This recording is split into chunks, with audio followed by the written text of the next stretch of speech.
నువ్వు పదే పదే పదే పదే లాగబడతావు. దేవునికి స్తోత్రం కలుగునుగా.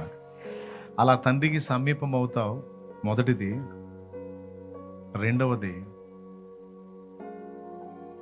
తండ్రి చిత్తము నెరవేర్చడానికి నీ జీవితాన్నే అప్పగిస్తావు.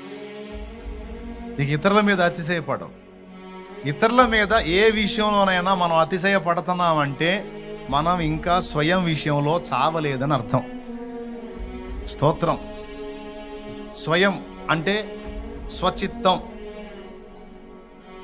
సొంత ఇష్టం, నేను అనేటువంటి ఆ స్వయంలో ఇంకా మనం చావలేదని అర్థం. కొంతమంది ఫంక్షన్స్కి వెళ్తారనుకోండి, కట్టే బట్టల దగ్గర చాలా జాగ్రత్త తీసుకుంటారు. అక్కడికి వెళ్తే మన తళుక్కును మెరవాలని, అంటే అక్కడ స్వయం విరగల అనే ఈ తత్వాలన్నీ విరిగిపోతాయి. స్వచిత్తం చచ్చిన నాడు ఇవన్నీ విరిగిపోతాయి.